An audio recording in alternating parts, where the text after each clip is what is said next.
everyone. My name is Jason. I'm here from Experiences in Channeling, and I just wanted to come on today, just to kind of check up. I um, haven't been coming on, so I wanted to come on to say hello. So nice to meet you. Nice to see you again. This channel is all about experiences in channeling. I've been channeling now for about 5 years and just discovering many, many new things and interesting things and surprising things and sometimes frightening things. But it's all been one experience, and that's what this is.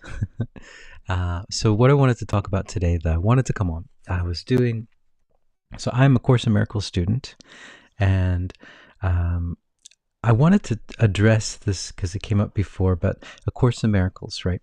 So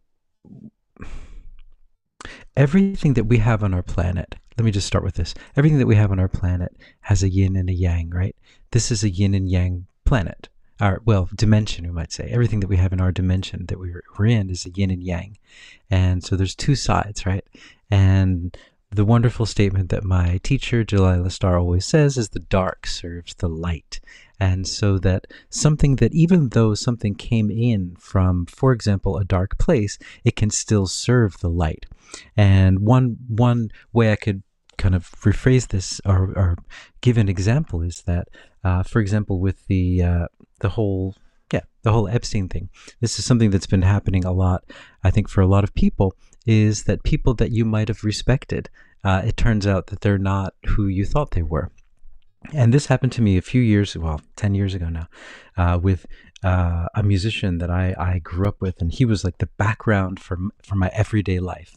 His music was always playing. I always had it playing in the background, no matter where I was. If I was walking, it was always on my headphones. And then I realized that, he might be playing on the different side.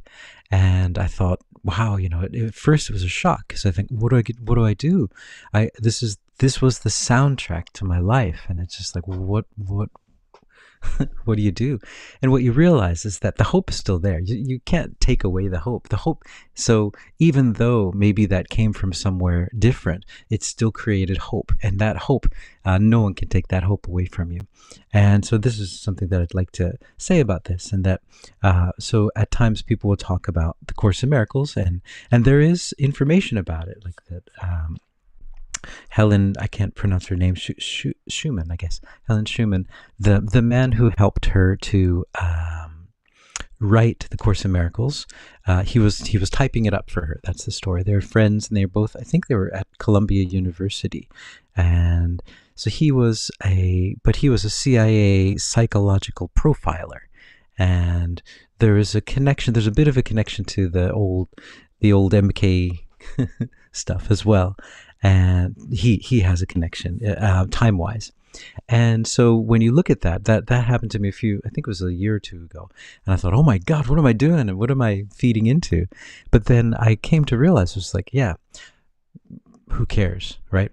So who cares? It's not necessarily that who cares. It's just that what I got from it is so much more than maybe where it came from. And so, yeah. I guess I'm kind of treading on thin water now,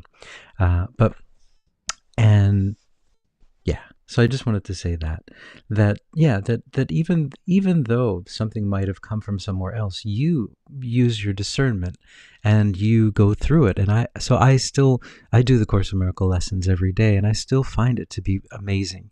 Like, it really helps me to deal with forgiveness, and it helps me to deal with everything in my life. And it's just like that musician that I found out, oh no, maybe he's coming from a different side. It's like, so whatever.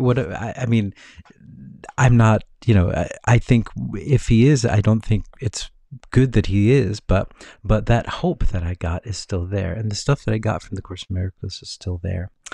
I feel like I've said too much. I've gone to the wrong direction, but oh well, I always tend to.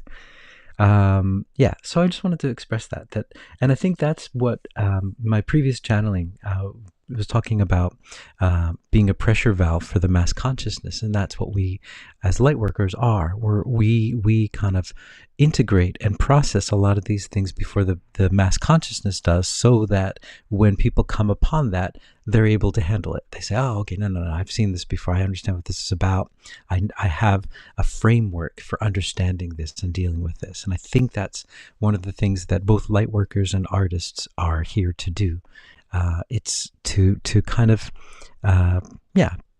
You see something. You see something a little bit far, a little bit in the distance that maybe not everyone sees at the moment. You just kind of like say, "Hey, pick up on it and deal with it, and then present that and present how you dealt with it." So yeah, so the dark serves the light, and by their fruits you shall know them. So, for example, the fruits of my practicing this, the Course in Miracles, is that I've found it very much easier to find peace in my life, even in turmoil, even when it's, people might see everything that might be happening to me and say, how could he be at peace in that situation? It doesn't make any sense. But that's what the Course in Miracles does. It allows you to be in peace, even though the world around you is not in peace. And it doesn't mean that it makes you just kind of forget about the world. So you actually see the world and you're actually taking it all in, integrating it, but you're not letting it ruin your peace. And so, and that's what I wanted to talk about today, is about the ego. And so I kind of had a realization in my meditation today about the ego. So I was, when I meditate, I kind of read the Course in Miracles lesson that I'm on, and then I go into a bit of meditation. I think about that in my mind, and then I just let go of it, and I just go into a meditation. I just get quiet, and I wait, and I just wait. I wait for God. Wait for God to come in, and but who comes in before God is all of your ego judgments. So all of the people in your life that you're having issues with or problems with, or that they come up, and they're coming up for forgiveness. They're coming up for you to not judge them. And so when all these people come up, it's not all these people, it's just, yeah. But when these people come up, it's you. I always go to this lesson here. Give me your blessed holy Son of a God. Oops. Give me your blessing, holy Son of God, for I would see you. Where is it? It's at the bottom. Where is it? Give me your blessing, holy Son of God.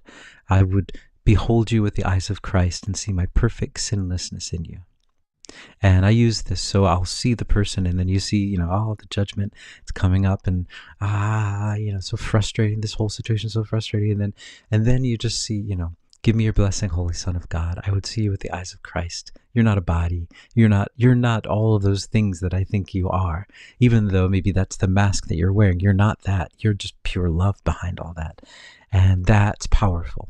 And that's what breaks through. And then so maybe another person will come up after that, and maybe another person, and then you just feel like what happened. This weight lifts off of your shoulders in the meditation, and the light comes out. It always happens for me. The light comes out. It could be a gray day, but there's just like a ray of light that comes out through the clouds, and I just get this rush of immense energy, just amazing energy. And and what I used to do when I got to that energy is I would start kind of doing some channeling. I would kind of see if there's anyone in the ether or whatever who wanted to converse with me. But recently, like, I started doing that, but recently, God will come in and say, why are you doing that? Why do you need to do that? You're in peace right now. You're connecting with all that is. Why do you need anything else? And I thought, oh, yeah, you're right. Yeah, I guess I don't really need anything else. I guess this is what I'm looking for. And so this is what I'm coming to. This is what we're looking for, right? We're looking for peace. We're always looking for peace, right? No matter what it is, I want that job, or I want this opportunity, or I want that thing, that car, that house, or to live in that place, or to live in that country, or that part of the world, or live near the beach, all these things. But beyond that, why do we want to do that? Why do we want to live by the beach, or why do we want that car or that opportunity? It's because we want peace. And we think that that opportunity will give us peace. And so we're like, yeah, if only I can get that, then I'll get peace. And that's when the ego comes in. He's like, yeah, all right. Yeah, what do you want? You want peace? Yeah, hey, and the only way to get peace is you got to take it from other people, because this world is a tough world, and things aren't easy in this world, and so the ego kind of jumps in, and you got to hustle. You got to get out there and hustle, and you got to, you know, so this sort of thing, the ego kind of comes in, right? And there's nothing against the ego, because the ego, that's all the ego knows. And so in that sense, when you're wrestling with judgment in these meditations, these people come up to you, because those are the blockages to your peace. And these things come up to you, and you forgive them. I see, give me your blessing, Holy Son of God. I would behold you in the eyes of Christ, meaning I would behold you, seeing you as one, seeing you as we're all one, and see my perfect sinlessness in you. And I mean, you can do this for whole world situations. I do it for like situations, for people that are whose names are being run through the mud in the mass media. I do it for them as well, because they'll come up. I mean, if it comes up in my mind, then it means, why hold on to that? That's not my thing to hold on to. I don't know what that's all about. I mean, I know what it's all about in that, from my ground level view, but I don't know the whole picture. And I know that me holding a judgment against this person is not going to help me at all, and not going to help them at all, and not going to help the situation at all. So that's where we're getting to, is that judgment isn't really necessary. I mean, beyond the basic ego stuff, like you're in a dangerous situation or you see a dangerous situation, you help people, you do the right thing wherever you can. And if there's something that you can do to help a situation, you do it. Of course, that's like ground level, base level stuff. But beyond that, when you're just sitting around and you're thinking, and your mind is wandering and judging all of these different things, you're using your energy to attack things, and that attack comes right back at you. That's how it works. That's how the system works. The whole universe works. So back to the ego. So I was in my meditation, and I was, the ego was just coming in with all these different things, and I thought, oh, right, you only know the third dimension. And so I've never quite understood this concept of the ego before. I mean, I read a lot about it, but I never really got it in my heart. Like, what are they talking about, the ego? And I got it today. And it's just that the ego is the third dimensional, right? It doesn't know about the spirit. It doesn't know that, about who we really are. It doesn't know about, being a soul, being able to dream, being able to travel to other dimensions, being able to live forever, as a soul, as a spirit outside of this experience, that we've had other experiences in different times as well. The ego only knows this. When this is over, this is over. That's all it gets. And so the ego can only use the rules of this little tiny box-like dimension, this third dimension. And the rules of the ego are death, pain, suffering, everything negative you can think of, insanity. And because that's all it knows. And it attempts to use that, attempts to kind of overcome your soul view. So there's two kind of laws, I think, as far as I understand, kind of the two kind of laws going on. The ego laws is like the law of death. You're going to die. You're suffering. Life is suffering. Life is pain. Life is struggle. And whereas the spirit's law is the law of love. Life is peace. Life is love. Everything is love. You can have peace right now. You don't need those opportunities. You don't need that job. You don't need that car. You don't need to live by the beach. If you want peace, it's within you at the moment. All you need to do is go inside. And all of those material things, yeah, if you want, to live by the beach, try to live by the beach. But remember that that's not going to bring you peace. It may bring you a brief instant of peace. You might go to the beach and, I feel good. But after a week or two, you're going to say, oh man, I'm still, the problems that I had before, I still have in my mind. When I get quiet, I'm still judging this or thinking about this. And so peace is where you are right now. And that's what I wanted to bring up. And so I'll share a little bit about what is the ego? So the ego is idolatry, the sign of a limited and separate self, born in a body, doomed to suffer, to end its life in death. It is the will that sees the will of God as an enemy and takes a form in which it is denied. The ego is the proof that strength is weak and love is fearful, life is really death, and what opposes God alone is true. So, yeah. And this is kind of in the sense when you look at the yin and yang symbol, that's what the ego is. It is. Well, I think it would exist on both sides, right? But it's the denial of what you are. Like, so the yin and yang is a symbol, right? And there's two sides, and they're both fighting each other. But that's not actually what we are. We're not yin and yang. We're just pure love. So the closest thing we can do is get into the middle of this thing here, right in the middle, because that's the middle line, and that's the line of non-duality. That's the line of not being in judgment, not being polarity, not being tricked by the ego and this whole third dimension. And remembering that you're seeing all these people on all these different sides, but they're all actually made of love. And that could be kind of shocking at times. I think, well, how can that person be made of love? But they are, because they're all made of love. This whole place is made of love. And that's what the Course in Miracles kind of brings you to. So it doesn't make you kind of, what's the word? Not look on everything. Oh no, I just want to look on love, look on light. No, it's just like you got to see it. I mean, you got to see it to get through it, right? Like, it's there, there's no, and especially in these days, there's no avoiding it now. But the way, I mean, you can try to look away as much as you can, right? But it's there. It's just, you're bombarded by it. And the way to understand is just go in the middle path. All right, all these things are happening. I really don't understand what they're for. I don't understand what anything is for.